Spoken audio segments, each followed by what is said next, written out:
Olá a todos, que bom estarmos aqui, na casa de Deus, para louvar e engrandecer o nome dEle, e é sempre bom buscá-lo em adoração. O meu sogro fez o convite para estar aqui, e como ele é o meu sogro favorito, eu tenho que aceitar, Então eu estou muito feliz de estar aqui com vocês também, estar com a minha família. Nós estamos de mudança também, fomos transferidos para o Distrito Jardim Novo 2 em Mogi Guaçu. Então nós, nas férias aqui, passamos um pouco na casa dos pais, Depois vou para a casa dos meus pais também. E ficamos 5 anos em Leme ali, também foi muito bom. Aprendemos muito ali com aquele povo querido. Mas a vida do pastor é feita de mudanças, Então estamos também felizes aí com a transferência e novos desafios. E eu estava pensando que falar, orando a Deus. E ontem, quando eu estava conversando com a minha esposa, quando nós voltávamos de Mogi Guaçu aqui para Arthur Nogueira, veio à minha mente o desejo de falar sobre o tema de hoje. E eu tenho plena convicção que foi o Espírito Santo que colocou isso. Então eu convido você a abrir a sua Bíblia em Marcos capítulo 14. Esse texto, quando você olha os evangelhos, ele está em paralelo também com Mateus 26, do verso 6 a 13, com Lucas 7, 36 a 50, João 11, 55 a 57 e João 12, 1 a 11. E ele também está em paralelo com o capítulo 62 do livro Desejar de Todas as Nações, que é o banquete ali na casa de Simão. E nós vamos ler a partir do verso 1, mas antes eu convido você a fechar os seus olhos para orarmos mais uma vez. Querido Deus e Pai, nós vamos estudar a Tua Palavra agora e nós pedimos orientação do Espírito Santo para compreendermos e aplicarmos em nossa vida. O Senhor perdoe as nossas falhas e que os nossos pensamentos estejam voltados para o Senhor neste momento, em nome de Jesus, amém. E a partir do verso 1 do capítulo 14 do Evangelho de Marcos diz assim: Dali a 2 dias era Páscoa, e a festas dos pães sem fermento. E os principais sacerdotes e os mestres da lei procuravam como o prenderiam, à traição, e o matariam. Mas diziam: não durante a festa, para que o povo não se amotine. Estando ele em Betânia, reclinado à mesa, na casa de Simão, o leproso, veio uma mulher trazendo um vaso de alabastro com um perfume de nardo puro, de muito preço. Quebrou o vaso e derramou o bálsamo sobre a cabeça de Jesus. Alguns dos presentes, indignados, diziam uns aos outros: para que se fez esse desperdício de bálsamo? Este perfume podia ser vendido por mais de 300 denários, e o dinheiro ser dado aos pobres, e murmuravam contra ela. Jesus, porém, disse: deixai-a, porque a aborreceis? Ela praticou boa obra para comigo. Sempre tendes os pobres convosco, e quando quiserdes, podeis fazer-lhes bem, mas a mim nem sempre me tendes. Ela fez o que pôde. Antecipou-se a ungir o meu corpo para a sepultura. Em verdade vos digo que em todo o mundo onde este evangelho for pregado, o que ela fez também será contado para a sua memória. Jesus, ele andou por muitos lugares, mas quando Jesus chegava em Betânia, havia uma casa que Jesus gostava muito de ficar. E era a casa de Lázaro. E Lázaro tinha 2 irmãs, Maria e Marta. E na casa de Lázaro, Jesus se sentia à vontade. Jesus não precisava ficar preocupado com todas as palavras, porque alguém estaria julgando todas as ações de Jesus. Ali Jesus estava entre amigos, e Jesus gostava muito de frequentar aquela casa. Jesus também havia ressuscitado Lázaro. Lázaro tinha morrido, Jesus havia chegado até ali, Lázaro já estava morto, e Jesus chama Lázaro para a vida. Então Jesus havia feito um milagre muito bonito na vida de Lázaro. E quando nós comparamos os textos, e nós lemos também aqui no capítulo 62 do livro Desejar de Todas as Nações, nós percebemos que na casa de Simão, Lázaro estava juntamente com Maria e Marta. E à mesa estava Simão de um lado, Lázaro do outro, e Jesus ao centro dos dois.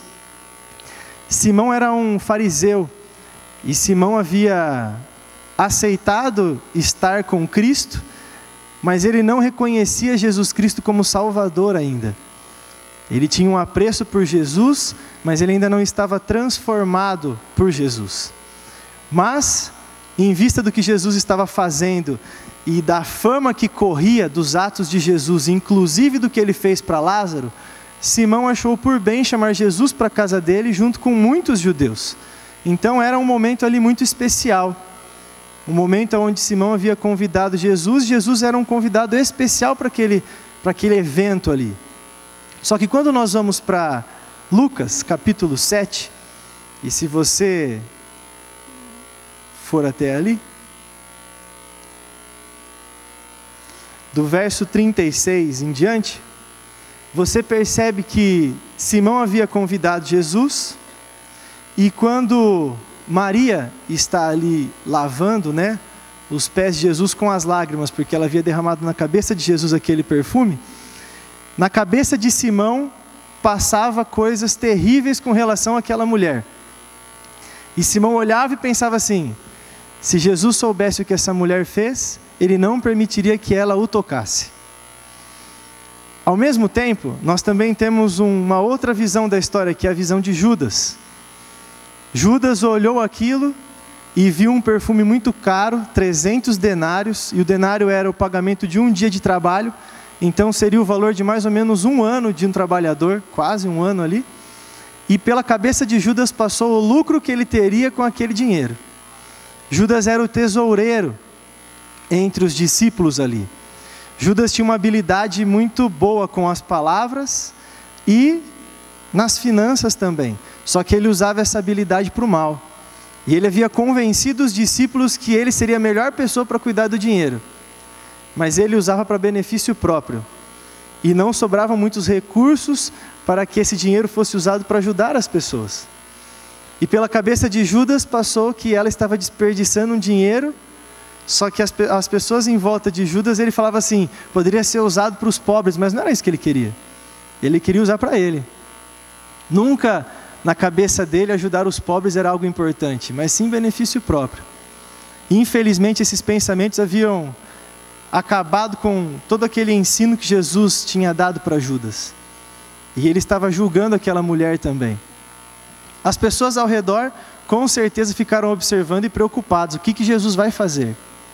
Será que Jesus vai dar uma bronca nessa mulher? Porque ela usou um perfume que aquele aroma, com certeza muito bom, espalhou-se pela casa, todo mundo se voltou ali, viu aquilo. Ela estava envergonhada, ela não queria que as pessoas reparassem naquilo. Ela fez algo que o Espírito Santo havia tocado o coração dela. Mas Jesus, ele também responde a Simão. E o verso 40 de Lucas 7 diz assim, Disse Jesus ao fariseu: Simão, uma coisa tenho a dizer-te. Respondeu Simão, Dize-a, mestre. Certo credor tinha 2 devedores. Um lhe devia 500 denários e o outro 50. Não tendo eles com que pagar, perdoou-lhes a ambos. Ora, qual deles o amará mais? Respondeu-lhe Simão: tenho para mim que é aquele a quem mais perdoou. Disse Jesus: julgaste bem. Então, voltando-se para a mulher, disse à mulher: vês tu esta mulher? Entrei na tua casa e não me deste água para os pés. Esta, porém, molhou com lágrimas os meus pés e os enxugou com os seus cabelos. Não me deste um beijo, mas ela, desde que entrou, não parou de me beijar os pés. Não me ungiste a cabeça com óleo, mas esta ungiu-me os pés com perfume. Por isso te digo que os seus muitos pecados lhe serão perdoados, pois muito amou. Mas aquele que em pouco é perdoado, pouco ama. Então Jesus disse à mulher: os teus pecados te são perdoados. Jesus é extraordinário, espetacular, sensacional. E Jesus, ele, com muito carinho, ele dá uma lição a Judas e dá uma lição a Simão. Mas sempre com muito carinho, com muito amor. Mas ele dá a mensagem. Simão estava julgando aquela mulher, e no capítulo 62 do livro Desejado de Todas as Nações, Ellen White, inspirada pelo Espírito Santo, fala que Simão havia participado em incentivar a mulher para o caminho errado. Então Simão tinha culpa de alguns atos daquela mulher, e ele a julgava, e Jesus conta uma história que Simão entendeu, que quem devia mais em toda aquela situação era Simão, não Maria. Simão tinha muito a agradecer a Deus também, a Jesus, Porque Jesus havia livrado Simão da lepra, e a lepra era uma doença mortal naquela época. Simão deveria ser muito grato a Cristo, e não deveria estar julgando aquele momento, mas sim feliz. E ele deveria aprender com aquela mulher, porque quando você convidava alguém para sua casa, para um banquete, o seu convidado deveria ser recebido com um beijo, e você deveria oferecer água para lavar-lhe os pés. Era um ato de respeito. E Simão não havia feito isso para Cristo. Simão havia aproveitado a fama de Jesus para convidá-lo para o banquete, mas ele não tinha aceitado Jesus como Salvador na vida dele. Judas, muito menos. Havia andado com Cristo, mas não aceitava Cristo. Não deixava Cristo transformar a sua vida. Judas deixava o diabo falar com ele e usá-lo, infelizmente. Mas aquela mulher, que muitos não a respeitavam e falavam mal dela, ela havia entregado a vida para Jesus. Ela havia aceitado o perdão de Cristo. Jesus havia transformado a vida dela. Havia libertado ela de espíritos ruins. Havia perdoado os seus pecados. E ela estava agora agradecendo a Jesus. E essa história, trazendo para os nossos dias, tem muitas lições que nós podemos aproveitar para a nossa vida. Em algum momento, nós somos muito mais Judas e Simão do que esta Maria. Nós gostamos muito mais de julgar as pessoas do que entregar a nossa vida para Jesus. Às vezes nós fazemos igual Simão, convidamos Jesus para a nossa casa, mas não recebemos Jesus com o devido respeito. E convidar Jesus para a nossa casa pode ser vir à igreja, andar com a Bíblia debaixo do braço, até estudar a lição da escola sabatina, mas não praticar nada do que aprendemos. Talvez estamos na igreja há muitos anos, e eu já estou há 32, porque eu cresci na igreja. Mas muitas vezes temos vícios de todos esses anos e não queremos mudar. Não queremos permitir que Jesus transforme a nossa vida. Mas nós falamos que Ele está no nosso lar. Só que não o recebemos com um beijo e nem fornecemos água para Ele lavar os pés. Ele não é recebido como um visitante ilustre. Nós só queremos a fama de dizer que Jesus está lá. E às vezes, quando nós enxergamos uma pessoa que entregou a vida para Jesus e está aos pés de Cristo, nós preferimos julgar. Recentemente eu escutei lá no distrito que eu estava, em Leme, uma irmã da igreja que veio falar com a esposa de um ancião, e ela disse assim, eu não sei o que está acontecendo com a igreja. As pessoas que estão batizando recentemente já estão pegando cargo, e as pessoas que estão há muito tempo na igreja estão sentadas. E aí, essa irmã bondosamente explicou, sabe por quê? Porque as pessoas que estão há muito tempo na igreja, algumas delas não querem fazer nada. E quem está chegando agora quer fazer tudo. Você quer que a gente deixe eles sentados? É porque os que estão há muito tempo estão sentados sem fazer nada. Eu não digo todos, tá bom? Não se ofenda com isso. Mas infelizmente essa é uma realidade. Nós preferimos julgar quem está querendo ajudar do que contribuir para que essas pessoas aprendam mais. Às vezes chega numa comissão de nomeação e a pessoa não foi bem naquele ano, mas é a primeira vez que ela está naquela função, né? E ao invés de nós perguntarmos o porquê disso, nós já queremos tirar a pessoa, não deu certo, põe outra no lugar. Mas espera lá, o que aconteceu? Será que não é importante dar mais uma nova chance? Permitir que essa pessoa trabalhe mais um pouquinho? Recentemente fizemos isso lá também, por isso que eu estou dando esse exemplo. Às vezes nós julgamos muito. Mas essa história, Jesus nos ensina com essa história, que nós devemos ajudar as pessoas, amar as pessoas. E que não importa o pecado que uma pessoa cometeu, quando ela entrega a vida para Jesus, ela é perdoada. E é isso que importa para Jesus. E às vezes nós temos a experiência de anos dentro da igreja, e nós podemos ajudar quem está chegando agora. Falar assim, eu vou andar com você, eu vou ajudar você. E você pode ficar tranquilo que eu não vou te abandonar. Pode ficar firme na igreja. E é esse um processo de amor, de carinho. A ASA nos ensina isso. E como hoje é um culto de gratidão também da ASA, nós podemos aprender muito com a ação solidária adventista. Porque não é apenas você entregar uma cesta básica, é você acompanhar uma família. quando há um mutirão de Natal, não é para ficar só no Natal, na semana do Natal. É para nós cuidarmos das pessoas, nos aproximarmos das pessoas. E ações solidárias quebram muitas barreiras, até dentro da sociedade. As pessoas enxergam a igreja de uma maneira diferente quando veem que a igreja adventista do sétimo dia ajuda o próximo. Não está atrás do dinheiro das pessoas, está atrás da transformação. Está atrás da mudança, que é o que Cristo quer nos dar. Eu também tiro de lições para a minha vida que Jesus, Ele restaura qualquer um. Jesus muda a vida de qualquer um. Até de Maria, que foi uma mulher difícil, mas que foi transformada, aceitou, entregou a vida para Jesus e fez uma ação de bondade com Cristo enquanto Jesus estava vivo. Quando você olha a história de Nicodemos e José de Arimateia, eles fazem depois que Jesus havia morrido, mas Maria fez enquanto Jesus estava vivo. E Jesus fala uma coisa muito bonita, porque a hora que você vê a história de Jesus e aquelas mulheres que foram até onde Jesus estava sepultado para embalsamá-lo, né, com especiarias, porque o cheiro ficava forte do corpo, então você colocava perfumes ali, não deu tempo porque já era sábado, então elas voltaram para casa. Mas Maria fez isso, e Jesus cita isso.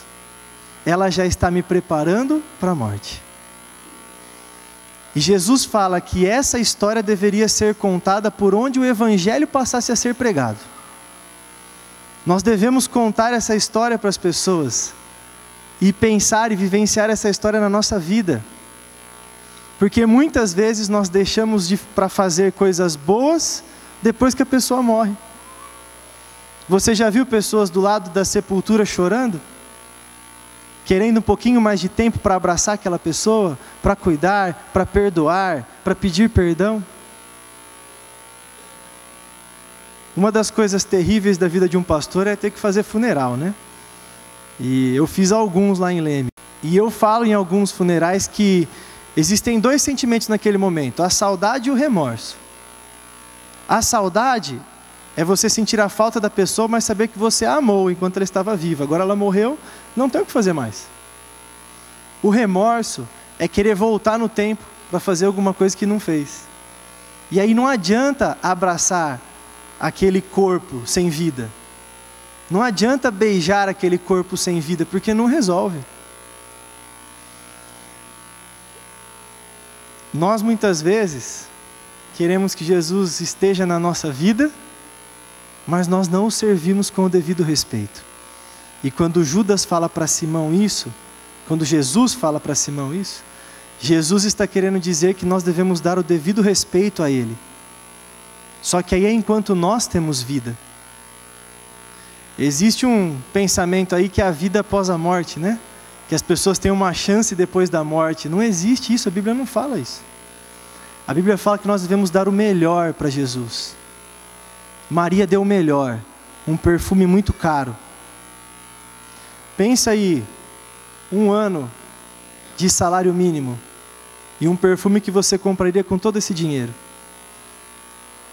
E você despejasse esse perfume em alguém. Para muitos seria um desperdício, né? Mas foi isso que ela fez, ela deu o melhor. Às vezes nós queremos Jesus para a nossa vida, mas nós não damos o melhor para Ele. Nós não respeitamos nem o tempo do sábado que Ele separou para estarmos com Ele. Quando nós recebemos os nossos recursos, nós não separamos aquilo que é devidamente de Deus. E aí nós queremos dizer que Deus é o Deus da nossa vida. Desculpa, meu querido, mas Ele não é. Se nós não separarmos o melhor para Ele, Ele não é o Deus da nossa vida. Jesus não é o nosso Salvador. Nós devemos ser cristãos que fazem o melhor, não o mínimo para a salvação. Primeiro porque não há nada que eu possa fazer ou você possa fazer para nós nos salvarmos. A salvação vem de Cristo. E quando Jesus Cristo nos concede a salvação, que é pela graça, o mínimo que nós podemos fazer é obedecê-lo com a nossa vida, com os nossos recursos, com o nosso tempo. E era isso que Maria estava mostrando ali. Ela havia entendido a salvação em Cristo Jesus e ela estava dando o melhor. E é isso que eu e você devemos dar para Jesus, o melhor, não o mínimo. E o melhor que eu e você nós temos é o hoje. É nós testemunharmos do amor de Jesus para as pessoas, nós amarmos quem está ao nosso lado. É falarmos do Evangelho em vida, com a nossa vida. É testemunharmos desse Cristo maravilhoso. E não ligue para o julgamento das pessoas, porque nós passaremos por isso igual Maria passou. Ah, olha lá, fez um monte de coisa lá atrás e agora se acha um santo, quer vir à igreja, quer participar. Você acha que Deus o perdoa? Claro que perdoa, porque Deus perdoa. Amém? Amém. Deus nos perdoa o tempo todo. E Ele restaura a nossa vida. E Ele nos dá a chance da salvação constantemente. Você conhece isso, eu também conheço. Então nós devemos passar isso para o mundo. Louve o nome de Jesus enquanto você está vivo. Enquanto eu estou vivo, porque a Bíblia fala que na morte não tem o que fazer. Não tem como pregar o Evangelho. Mesmo algumas pessoas muito boas, quando morrem, ajudam pessoas a ir para o céu ainda. A minha avó foi uma delas. Quando ela faleceu, um primo meu que estava afastado da igreja veio para a igreja porque tomou um susto, né? E hoje ajuda nos desbravadores e é uma bênção de Deus. Mas a minha avó faleceu e despertou nele o desejo de voltar. Mas era porque minha avó teve uma vida de entrega a Jesus. Nós devemos fazer isso também. A minha esposa irá cantar um hino agora, que fala sobre o perdão de Deus para a nossa vida. A transformação que Jesus Cristo faz em nós. Foi essa transformação que Ele fez em Maria. Ele havia ressuscitado o irmão de Maria, havia perdoado os pecados de Maria, e agora Maria estava aos pés de Cristo, chorando e enxugando os seus pés com os cabelos, demonstrando um profundo respeito e amor a Jesus. Enquanto você escuta esta música, entrega a sua vida para Jesus. Vá aos pés de Jesus, eu também tenho que ir. E isso é todos os dias. Nós devemos estar aos pés de Cristo o tempo todo. Não deixe que os anos de igreja tirem de você o desejo do perdão de Jesus a cada dia. Tirem de você o sentimento de que nós devemos aprender mais, estar mais perto de Cristo, estudar mais a Bíblia. Talvez você já leu a Bíblia 30 vezes, mas leia de novo. Estude, coloque em prática na sua vida. Talvez você fale da volta de Jesus há 50 anos. Mas continue falando, porque 50 anos não é nada perto da eternidade. E as pessoas necessitam aprender deste amor. E enquanto você escuta, entrega a sua vida pessoalmente para Jesus. Nós vamos orar no final. Mas tire esse momento para você falar com Cristo aquilo que deve ser mudado. Aquilo que deve ser perdoado, transformado. E talvez o Espírito Santo vai colocar na sua mente alguém que você precisa falar com essa pessoa ainda essa semana. Ainda hoje. Aproveite essa oportunidade. Vamos ouvir esse hino e entregar nossa vida para Jesus.